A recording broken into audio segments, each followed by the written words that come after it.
No place like the Qube.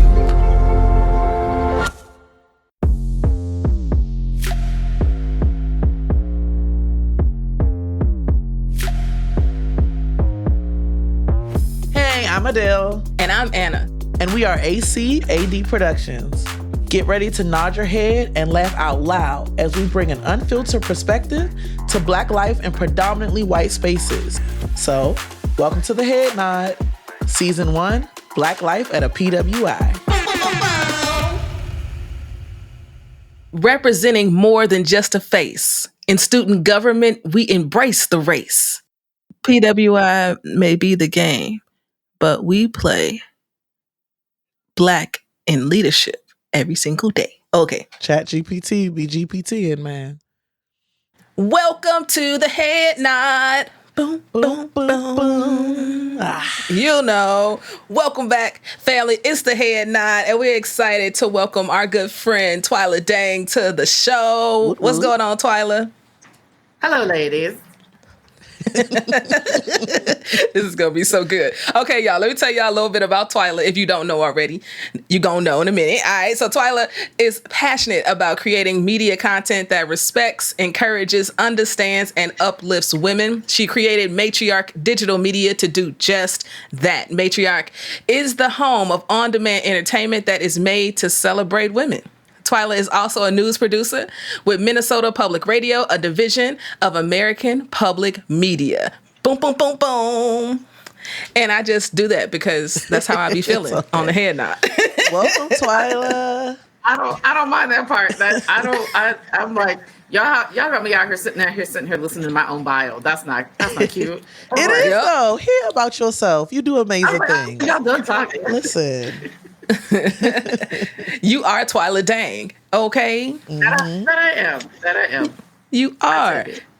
Yeah, so we always start the show. We ask that you share what school you went to, and then you also share the call out or the shout out from that school. So, for example, I went to Drake University, and we'd be like, DU? Yeah.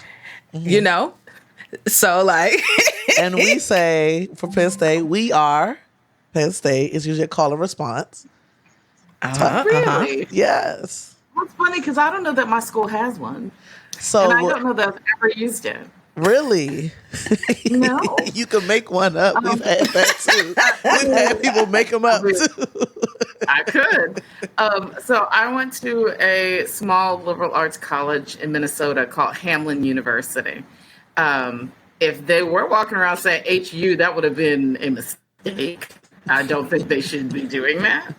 And I don't really know that they're a little too waspy to necessarily have a call out. I think they would think it was impolite in Minnesota. Oh, we'll call you Ham U in the meantime.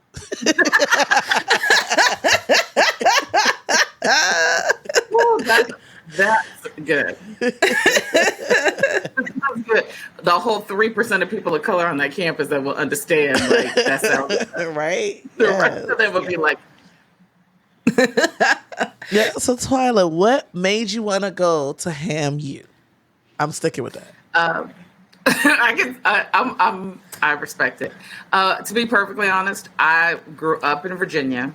I was trying to get as far away from home as possible because I grew up right in the belt where Virginia's UVA and Virginia's Tech and the black colleges like VCU and Virginia State were. So everybody I knew was going to one of those schools. And I was like, I don't want to go to school there. And my daddy's from North Carolina, so he gave me two choices, Virginia or North Carolina. There was no middle. So anytime something came in the mail, I was calling the schools like a really obnoxious 18-year-old does and try to act like I'm an adult or something. So I happened to there was a brochure for Hamline, and I called the number. And when they answered the phone, I was like, I would like to speak to someone in your psychology department. And they transferred me, and this very nice man picked up the phone and put up with all my foolishness for an hour's worth of questions. And at the end, I was like, I really feel like I need to speak to somebody of authority in the department. Like, what would it take to talk to the department head? And he said, well, I am the department head. I'm Matt Olson. And when I tell y'all, my brain was convinced that this is where I needed to be. I was like, they respect me. they respect my authority as a young person. I'm going to school here. But my parents had already said no. So I applied without telling them. I filled out all the information, got accepted without actually telling them. And at the same time, applied and got in and did everything for my parents to go to the College of William and Mary in Virginia at the same time, and Winston-Salem State at the same time. So I had to break it to my parents in the spring before graduation that I don't want to go to these other places. I want to go here. And back in the day, because I'm a little older, PWIs used to give out fund money to bring people of color to campus to convince you to come. So they flew me and my mom out to Minnesota for 3 whole days. Wow. What? Yeah. And so we were on campus for I was on campus for 3 days. My mom was in a hotel for 3 days. And when I went to ask my mom about it, I was like, are you okay with you don't seem like you're going to come here. And she goes, this isn't about me. She was like, I'm only here so that your daddy doesn't panic. You've already made your decision. We're going to let you do what you want to do. And to her credit and to my dad's credit, a few months later, they let me get on a plane with everything I ever owned and everything they ever bought. And off I went. Wow. Look at Twila Dang. Oh, wow. I will say that 18-year-old tracks. You are still that person. Seriously. Yeah, I would like to say that I have mellowed in my older age. That does not happen. No. So then, once you got there and now you're on your own, you kind of worked. Your mom was at the hotel anyway. But now that you're in the environment, what was that like? Was it what you kind of thought it would be and experiencing? How was it once you kind of got there those first few days? No, it was 100% opposite of because I didn't know what to expect. I had grown up in 2 places. So I was born in Detroit, but raised in my younger years in Pennsylvania. So we lived with all Black people in Pennsylvania. We lived in town where our cousins were, where our uncles, aunties, the great uncles, great aunties. We were around Black people all the time. We moved to Virginia, and that was one level of culture shock from, going to wait, there's a Black side of town and a white side of town, which I wasn't used to, but I got used to it because I was there from the time I was 10 on. When I got here, and especially 30 years ago, there was such a small population of people of color here, just really small. And they were very spread out, right? So we were there were so few Black people here that when I got to college, we had a dean at our law school who would create a list. And the list had everything that Black people would need, though it wouldn't be easy for us to find. Here's where to go get our food. Here's where to go get hair products. Here's where to go, get your hair done. And here's where the snacks you're used to are sold, because they just weren't available. It's not like today where you could just walk into Target and everything's there. We would have to make a bus trip on 2 buses to get to, the places where we could get our hair products. We were in a city and we were around Black people, but we were still isolated. And then being on the campus was a complete and total shock because the school was recruiting for people of color. So there weren't any of us there. We were less than 3% of the school's population. And the school wasn't huge, but that still makes a giant difference. That basically means there's 30 of you total of different backgrounds on a campus, with a couple, almost 2,000 students on it. All of a sudden, you're outnumbered, and in a way that you're not familiar with. And they always recruited from areas where people were they knew what it meant to be around and among Black people. So it was folks like me, folks from DC, from Maryland, and you just pop us in the middle of Minnesota and be well, good luck with these white folks who don't know how to deal with you. And I mean, white folks and the students, the adults, everybody. Nobody knew what to do with us.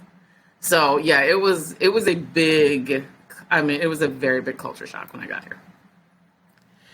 And then how did those 30 of y'all in this small liberal arts college, how did y'all find community? Was it really easy to find each other, or how was that experience?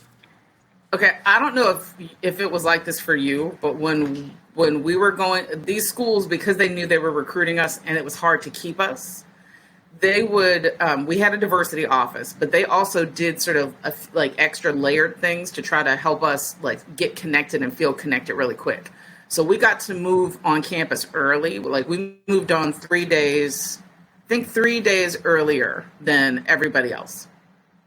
And then while we were moving, so when we moved on campus, like all the people of color who were already there and the diversity office coordinated it so that we had a mentor when we got to school. We had basically all the people showed up and helped move you in your dorms. They gave us early access to campus jobs, and so we could get, we wouldn't have to compete with all the regular students when they got here. So it was anything they could do to kind of add the welcome party in, because even they knew it was going to be hard. They just don't want to acknowledge it. So they did as much as they could to sort of go, no, look, you don't have to leave. Look, there's like 12 of y'all right here. Look, and there's look, y'all are right here. So when we got there, it felt like a ticker tape parade when we first got there, because it was just like, hey, it's my people, hey. And then, the first real week of school happens, and you're like, somebody put their fingers in my hair last night at dinner, and I'm gonna riot. Mm-hmm. Yeah, so it was, so they did do things to try to retain us. And I will say the credit for that doesn't go to the institution. It goes to the people of color they hired to run the student of color office, because those are the people who tend to be incentivized to, try to help make you comfortable. Did you find that you felt maybe connected to one of those people the most, or have any connections to those folks, like a deeper connection? Yes, and they looked out for me. I mean, I'm still friends with them to this day. There were two women in particular in that office who met me at 18 years old. One woman's name was Starletta Barber Poindexter, and she ran the office. And we were friends. We were friends all the way up till she took care of me and was a mentor to me, but then became a friend as an adult. So she knows my children. I know her children. I know her children's children. I babysat her children, and now her children have children. And then the woman who was the assistant in that office, her name was Nan Provost. She's known me since we were 18. We actually just worked together at American Public Media. She was the most recent diversity and inclusion expert that they had hired on. And we didn't know that both of us had both gotten a job there. We showed up in orientation on Zoom, and we're like, no way. Yeah. So there were people like that who worked in the office. There were students who were older than me who were mentors to me as students, and are now dear, forever friends. Who just, the kind of people who look out for you when you don't know how to look out for yourself. Mm-hmm.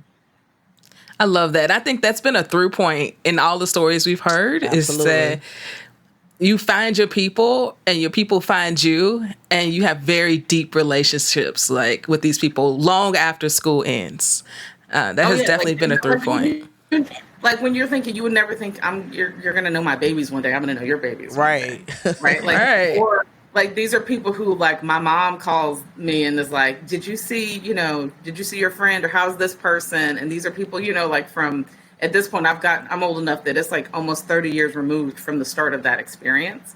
But we've had a lifetime, now together. We're raising babies together. And some of us have raised babies who are almost adults together. So it's kind of wild that, I don't think you ever think when you step on a campus at 18 that, that the people who are going to frame the most important moments of your life are the people you're meeting right now. Yeah, exactly. Yeah, that's very true. So what did you get into on campus? Mm-hmm. What ham you do for the Black people? What ham you do? What ham you do? What ham you do? I got to mess. Remember the whole thing about being 18 and, thinking I was very important? That tracked all the way through college. We didn't have a specifically dedicated Black student association. We had a group called Pride, which was promoting racial identity, dignity, and equality. So it was the Black association, but everybody was welcome to join it. That's a lot. What was it again? What was it? It was called Promoting Racial Identity, Dignity, and Equality. Pride. So it's spelled out Pride. Okay. Right. So I joined the group immediately as soon as school started. I joined the group. Sophomore year, I ran the group. I was about to say you were running about it next year, right? I was about to say that. And then you ran it. Sophomore year, and then you ran it. Yes, it was a year full of shenanigans. Lots of shenanigans when I ran that group. The following year, I ran the Student Congress, because I said, screw it. If y'all gonna mess with my money, I want to run all the money. And then I had 2 senior years because I added another major. So by the time I hit my first senior year, I was through with everything that had to do with student government. I was tired of everybody. And then the last year on campus, I was just like, I gotta get out of here. My mom was coming in May. Like, we're not talking. I gotta stop talking to me. I gotta get out of here. Mm-hmm. But yeah, I loved it. I loved all of it. I tried to do athletics for 5 seconds. I was a track runner. Oh, nice. But running track up here meant running miles outside in the cold in January. So I quit real fast. Mm-mm. I was like, we don't do this in Virginia. They were like, you're not in Virginia. I said, well, then I quit. Good night. It's too cold. I was super broke. I worked every campus job. I usually had no less than 4 or 5 campus jobs in any given time.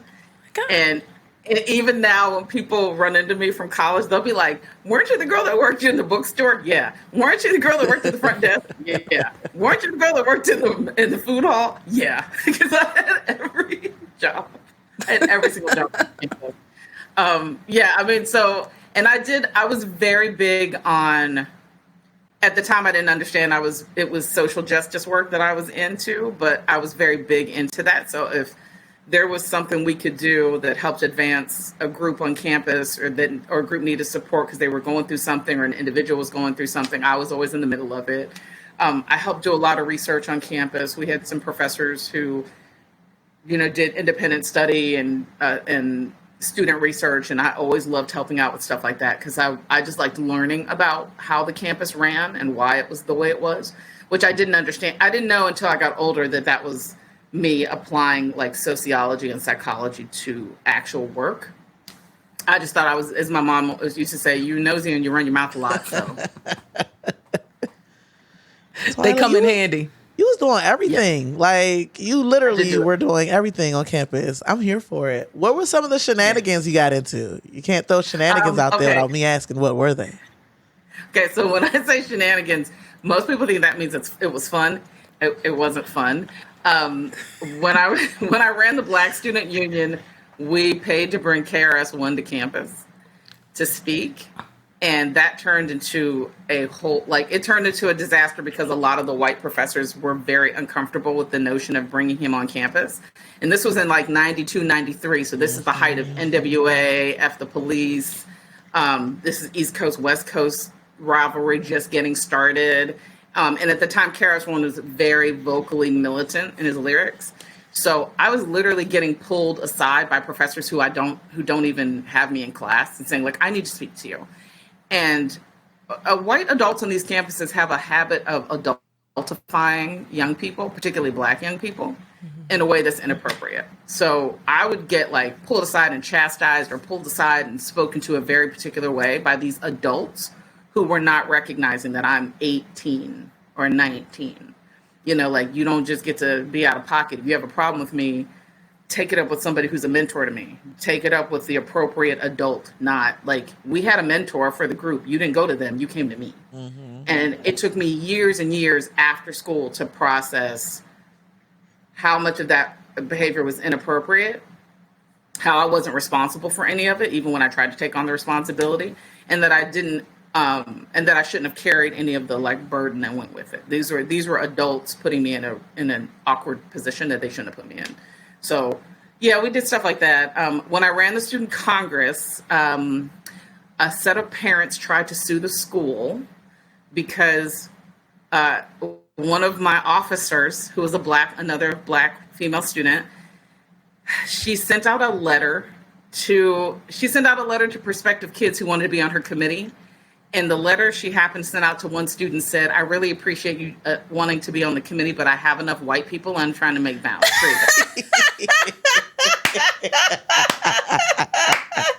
So she said we met our quota. We met our quota. I'm sorry. We're good. And he took it to his parents, and his parents threatened to sue the school. Oh, my God. So that started a whole, avalanche. That entire year was a disaster. Because that happened the first week of school. And so for the rest of the school year, it was parents threatening to sue the school, faculty, bickering about like the appropriateness of how we're conducting ourselves in student Congress. At one point, I had the dean of students pull me into a meeting and tell me that I'm not an effective leader because I'm caustic and I should step down from my position. What? Caustic?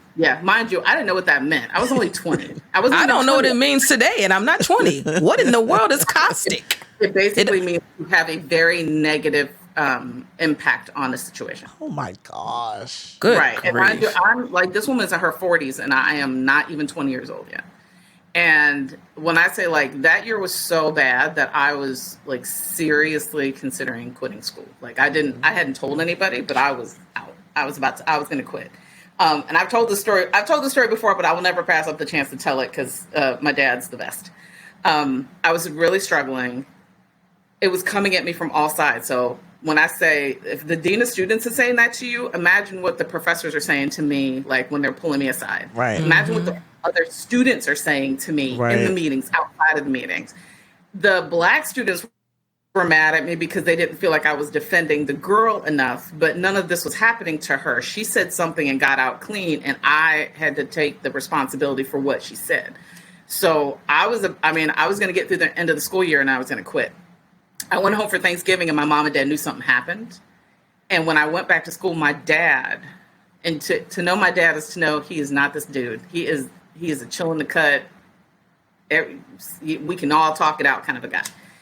He called the 800 number at the school. You know, every school has that 800 number. And he asked, when the answering service answered, he said, "I would like to speak to the president." And they were like, yeah, no. So they sent him, they gave him the runaround. First, they sent him to admissions. Then they sent him to the registrar. Then they sent him to, a couple of other, departments. And every time he explained the story, every single time they asked, he would literally hang up and just call back to the number. And he would say, "I am the parent of a student there, and she is not being treated well. So I need to speak to the president." And I guess after like 4 or 5 of these calls, they finally sent him to the University Relations Office, which is basically the president's office, but it's everybody else you've got to get through to get to him. Mm-hmm. And so his right-hand person, like, basically said, I'll talk to him. It's fine. Don't worry about it. And he gets on the phone with my dad. And this man repeated this to me. He told me verbatim what my dad said that day. My dad said, "My name is Jeffrey Register, and my wife and I have sent my daughter to school at your institution. You promised us that you would look out for her, and you are failing." And so then he told the whole story as he knew it. He didn't even know everything because I hadn't told him everything. I had only told my mom a little bit of, not all of it. But my dad told just that part and was like, "This is unacceptable." The head of university relations apologized to my dad, said he would fix it. And then, they made a game plan, I guess. Mind you, this whole time, this is all happening over the course of a morning. I got up, I got dressed, I went to work because I told you I had every job on campus. I'm up here like making breakfast sandwiches downstairs in the basement of the student center. I get off work and I'm walking, and all of a sudden everybody's running up to me. Professors are coming up to me going, "I'm so sorry." Administrators and stuff are walking up to me being like, I didn't know, I'm so sorry. My mentor in my major, the head of the department, runs across campus and hugs me. And it's like, "I'm so sorry. I didn't know this was going on. And you can always come to me if you need something." And I'm literally looking at all of them like, "What are you talking about? What is happening here?" And finally I get to the student of color office, and Starletta, my mentor there, goes, "Girl, your daddy done lit this campus on fire." Yes. And she tells me what happens and what's happened. She said, "And they told me that when I see you, I'm supposed to stop what I'm doing and walk you over to university relations. You're not even supposed to go anywhere but over there." So we go over there. The head of university relations brings me into his office. He apologizes and says, "Listen, from now on, I'm going to help you because we can't have this continue, and you're too bright of a star here to not succeed." And he basically set a schedule for me every single week for the rest of the school year. And he was like my political strategist for student Congress, for all of the parents and administrators and all the crap that was going on. literally week to week, I would come in and tell him, here's the problem we're having this week. And he would strategize how to fix it. Wow. And that night, after all that happened, that night I went home, I called my house. My dad never answers the phone. My mom always answers. I said, hey, where's Dad? My dad gets on the phone. I said, hey, Dad. And the only thing he has said in almost 25 years is, hey, darling, did you have a good day? Wow. Yes, We've never Dad. discussed it in detail. He's never acknowledged that he did it. Other people told me exactly what he did. Yes, parents. Yes, Come on, Dad. Come on, Dad Dad. said, not my baby. Not today. Not today. Yes. He was I didn't amazing. send my baby across the country with y'all pink people. Y'all better get it Y'all together. better get it together.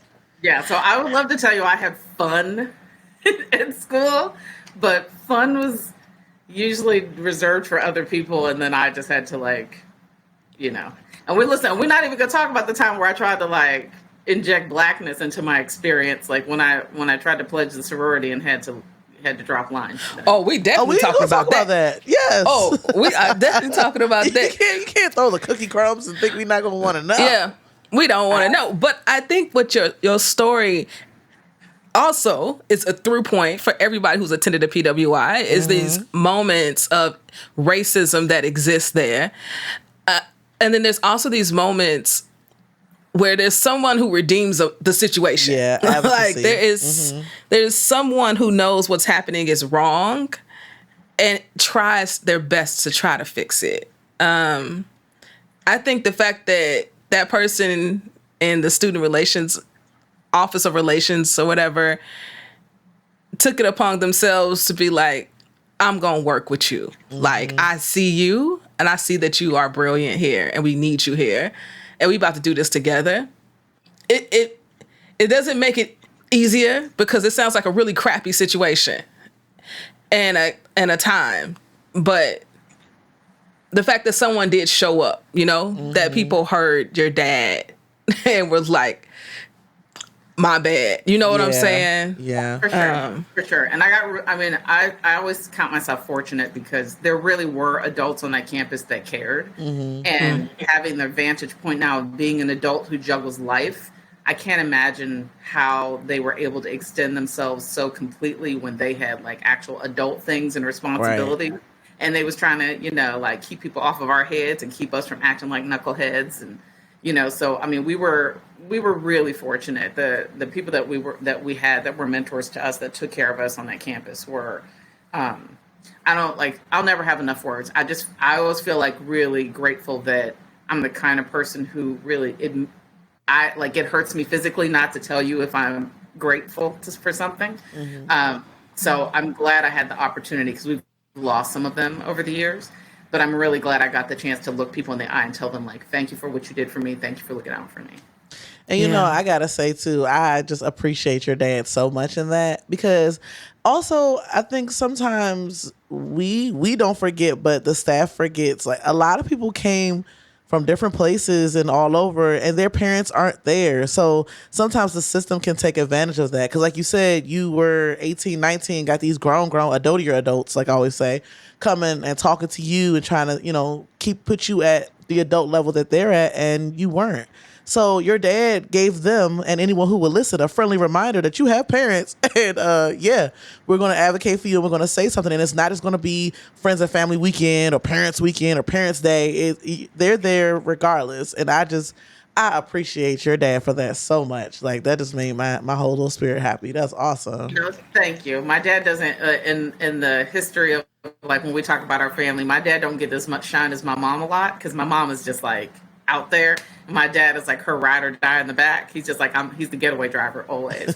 So the fact that this even now, I've told the story a couple times in public as an adult, and my sisters didn't know that this happened. My mom didn't know that it happened. So when we talk about it and they're like, when did your daddy do that? And I was like, oh, it was this at this point. And they're all like, really? And I'm like, yeah, because we know my dad is he would never let anything bad happen to us. But he was always he was always more of a hand around the shoulder, you're gonna be all right, I got you. Not a I'm gonna go confront XYZ person.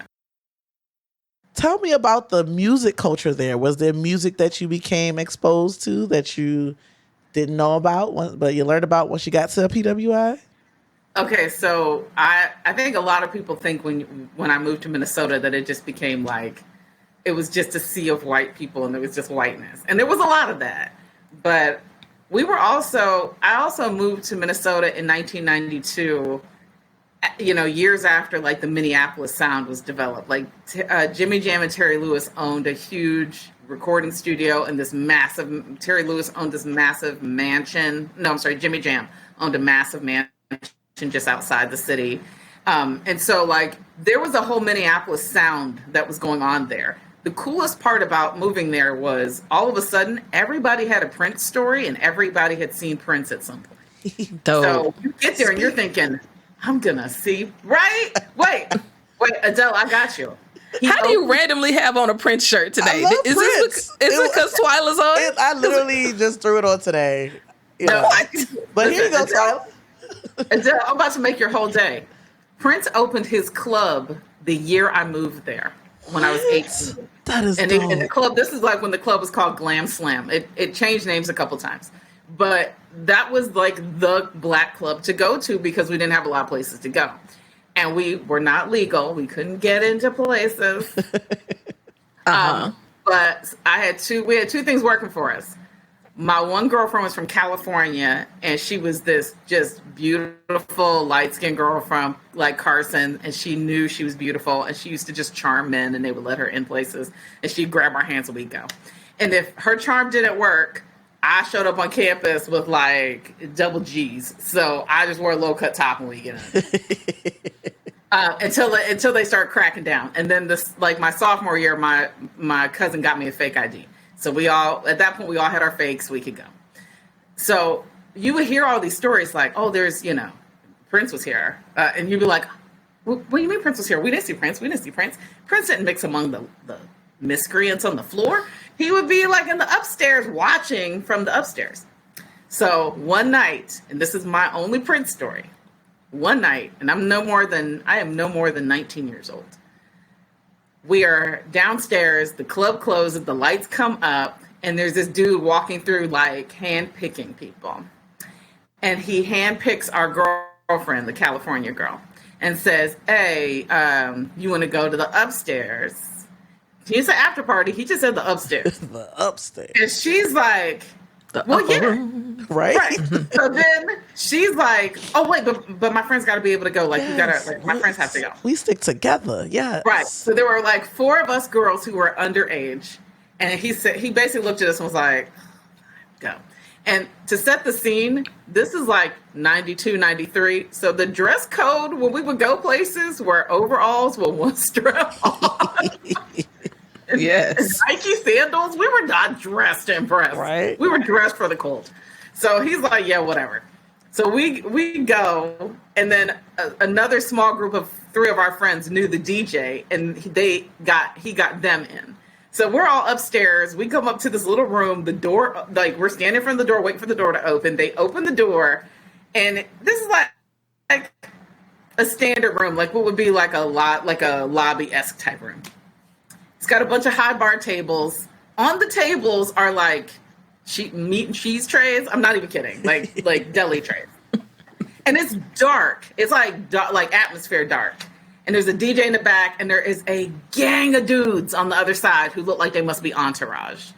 So our first thought is, this could be trouble because there's too many of them. Right. Too many of them. And there's a lot of us because, they've let other girls and stuff in, but there ain't as many of us as there are them. So we're sitting around like, this is weird, and the DJ's playing, and we're like, okay, we can just say we were here. We had this experience. Then there's a little stage off to one side. Lights come after an hour. These lights come up, and it's like the lights are moving, like get ready for a performance. A group of like 8 women come out dressed in like Pebbles Flintstone dinosaur, like with like dinosaur hide. Bones in their ponytails. I'm not even kidding. What? And they start doing a choreographed dance to that old song, Everybody Walk the Dinosaur. What? I don't do drugs. So in my head, I am crystal clear on this because I saw this. I don't even drink. So I'm like, what is happening? So this whole thing happens. The whole time we're looking at each other like, what is this nonsense? And as they're performing, we notice that some dudes are like moving stuff behind, at the back of the stage, but they're performing in the front of the stage. At the point where we're about to just like lose our minds, this dude comes walking past us. And mind you, we were, in 92, people would be, like, they say Cap is lying, but when we were young, Cappin was making fun of somebody. So we were capping on everybody that we thought looked odd. This dude walked past us and he wasn't even 5 feet tall. He wasn't even 5 feet tall, but he's wearing like high heel shoes. And we're like, do you see this dude with the high heel shoes? Do you see this dude? You see that little dude with the high heel shoes? I'm like, those like my mama's shoes. Y'all, he went up on the stage and sat in a chair and the spotlight came on and we realized we had been capping on Prince. Yo! And when I say mortified, yes. when I say our faces went from until like, oh my God. Stunned. He walked right in front of me. Stunned. We were that close. Oh my gosh. Right. So then the song ends.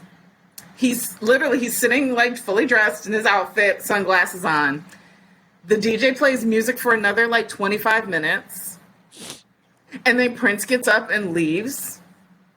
And the lights come up and they tell everybody to go home. What? Wow. He said, I'm not We even were like- singing. We're not even going to get a song. I'm not Right, we were performing. like, You're just going to watch me. What's happening? We had no idea. It was the weirdest thing I've ever experienced. But I can at least say I had a Prince story out of it. Yes. So mind you, we also lived there when, that group Next that sings like Too Close and White Yeah. Feet. Yeah. Those dudes went to high school with some of our friends from Minneapolis. And that dude that was the lead singer, I forget his name. RL. But, I think that's his name. Yeah. he would literally show up to a sandwich shop with full chains, sunglasses, like I'm important. He would show up at high school basketball games. He would show up at the Mall of America. He was ridiculous. So he was outside. He was outside trying to get noticed. And we like, dude, we listen to the song. We get it. We get it. You're doing too much. Yeah. But yeah, I mean, like I said, I moved here and got it. Like the thing that I discovered here was really live music. Because everybody sang live, R&B performers, rap performers, rock performers, everybody sang live. So you could go to like First Avenue. I went to shows at First Avenue. I got to go, to bigger shows at the Target Center. There's Turf Club. This is where I learned how to really love music because I actually got to see people like perform it. But I wouldn't have, like, that wasn't something I grew up doing. That wasn't something I understood as a thing until I got there. But yeah, I mean, I think most people forget how how deeply entrenched the Minnesota sound is over the course of like 85 to 95.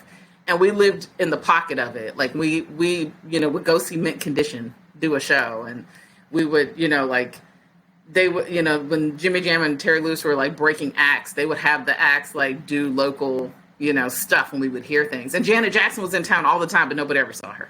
Oh. Nobody ever got to see her. Because she was making like Janet and she was making Janet and the Velvet Rope while we were in college. So she was actually Velvet Rope, child. I love that Janet. Come through. Yeah, so Janet. it was remarkable. Yes. I even now when I think back on it and I'm telling my kids about it, I'm like, hey, it wasn't actually uncool to be here. Right? You had Prince walk past you. That's pretty dope. It was pretty great. Now, mind That's you, a I moment. did. I'll tell you on another occasion about the only time I saw him in concert. Okay. Where I spent my rent money like 2 days before rent was due, and I spent my rent money to go see him in concert, and it was remarkable. I'm so glad I did. Some things have to be done. Yes. Some things must be done. Party on at this PWI. Yeah, what was that one white song you learned when you got to campus that you didn't know before? That song Closing Time, like Closing Time. Yeah. Yeah. That they're from here. They're another group. They were from here. So I hadn't heard any of the like Husker Du, Semisonic, any of that until I got here. And then when it became like a thing nationally, it was like, oh yeah, those dudes. We know that. Yeah, but I wasn't a good measure because I listened to everything growing up. My dad was a radio in the car guy. So I listened to a lot of, like when I got here, it was kind of cool to realize you could go see people. Or you could go to record stores and stuff and be like, oh, I can, I love college because I could go to college and buy music and not have to make fake cassette covers, so my mother wouldn't take it. There's no place like home. There's no place like home. There's no place like home. So, was there ever a moment, I guess you kind of told us maybe we can use that, but maybe there's another one. Was there ever a moment you wanted to click your heels 3 times and go home? And be like, I'm out of here. Ham you. I'm done with you. Yes. And it wasn't that, even though that was bad. Do you know the book For Colored Girls Who Consider Suicide When the Rainbow Is Enough? Yep. So that was written by Ntozake Shange. Mm-hmm. And when I was on campus in campus leadership, I wasn't the president, but I was a part of campus leadership. We paid big money to bring her to campus to speak to our student body. And Ms. Shange, rest her soul, because I know she's not here anymore, showed up to campus with her jaw wired shut and high as a kite. After we had spent weeks arguing with the administration about bringing her and her controversial book to campus. Whoa. So she shows up for the function. She gets up on the podium, and when I say her jaw is wired shut, and she starts to read from her new book. She will not even acknowledge For Colored Girls because she's fed up with it. She's fed up with people asking about it. So she wrote another book, and it was called Lillian. And she gets up to read. So she's reading a book we don't know, we're not familiar with. We have taken all this heat about bringing her to campus and what important things she has to say. She gets up to the podium and all she does is read like the first paragraph, which is like written in lyrical prose. And it's basically just her saying Lillian over and over again with her jaw wired shut. So she's going, Lillian, Lillian, Lillian. Twila, what? We wanted the floor to swallow as a whole. We were so mortified. That is so embarrassing. Like the days to follow. Oh my God. When I say we couldn't say anything, you know, like when when you're so wrong that when people look at you and they even want to say, I told you, say like, don't do it. I know. Don't even do it. It was so and like bad. The next moment of trying to bring someone to campus was probably all the more harder now to like make the case because they're going to keep referring to Lillian. Oh my God. It just couldn't get any worse than that. That was like the bottom. Like that was the bottom. What year was this for you? Was this like your senior year?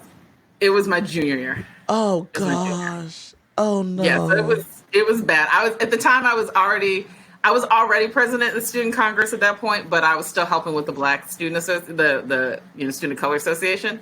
And I was like, when I said we fought for, we're like, we want our literature represented. We want our voices heard. We this is us. Like, she paid her all of our budget. They only give you a certain amount of budget for the year. We spent that whole budget on that lady, and she showed up with her jaw wired shut and high as. I'm so sorry. That was your experience. That is so terrible. It was so. I mean, it's funny now. Like I can laugh at it. I remember just feeling like if I could just melt into the seat and disappear. Like, can we just? You better than me because I surely would have snuck out a back door somewhere. You would not have seen it. I'd have been gone. Adell, gone. Okay, like oh no. You know, you're so wrong. You got to sit in it. You got to be like, no, it's fine. This is exactly what her jaw being wired is okay with me. That's exactly what I wanted to hear. Lillian. It's so bad. I still can't read that book to this day. I think I still have a copy of the book she gave No, us. it's okay. You're not missing nothing. Okay. I have a question. How did you know? How did you know? The other segment is the opposite of the go home. So is there a moment when you were there and you were like, this is good. I enjoy this. I can do this. Was there a moment where you felt like I can get through this? I enjoy school or that you liked it? Yeah, I think. Okay, so there were two. The first one's actually solely pertains to me. I remember working in the admissions office. Again, I had 50 jobs, and I was going through files and filing things. So I was being nosy and looking for my own file in there, and I found my file. And in the top, across the top, there were handwritten notes from admissions people, like what their impressions of me were. And I had never actually, thought about what other people think of me. That's kind of my life philosophy, is what other people think of me is none of my business. But at this moment, I wanted to, it was in my hands. And I read in the top that they hadn't been this impressed with a student since Dennis Williams, who was another student. And now Dennis is to know he's a remarkable human. I love him. He's a great person. If anybody watches TV, he was actually just featured with his son on that show, The Parent Test.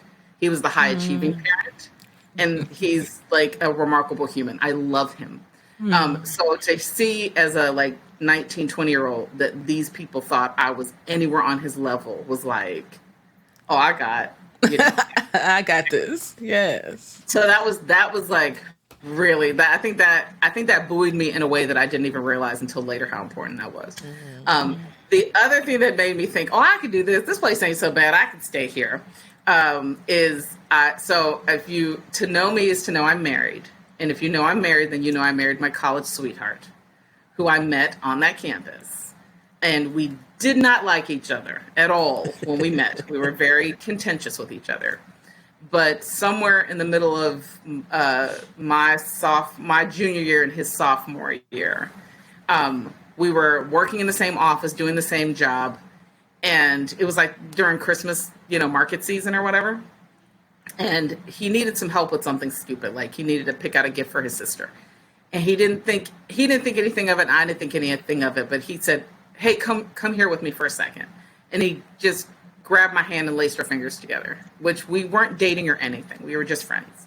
And we were walking around the Christmas market, and everybody who knew us saw us, and we were just it was that moment where you finally look down and you realize your hands are linked, but it makes sense. Aww. And everybody around us knew it made sense. They were just waiting for us to figure it out. Yeah. And so that was I remember thinking this place ain't so bad. Yeah. Now, mind you, 20 some years and 3 children later, it turned out to not be. Wasn't so bad at all. It wasn't so bad. Look at him. PWI. Oh my gosh. Yeah. Now, mind you, they need to stop asking me for money, because they literally sent us solicitors that said, your family started here. Don't you want to reward? Don't be trying to take my love story to make you money. Right. Absolutely. They gonna leverage that to the end of time. Opportunity, right? Yes. Oh, I love that story. Twila, thank you so much for joining us on the show. You're very welcome. I love y'all. I'm so glad you're doing that. I'll have to call you separately for some more Prince stories, because that's my guy. Well, that means you just need to come up here, because I want to. I was actually going to for my birthday, but it's in January, and I'm not built for that. So I'm gonna come in the warmer season. Twila, that is not true at all. Literal pictures of snow. You sent us what's happening there.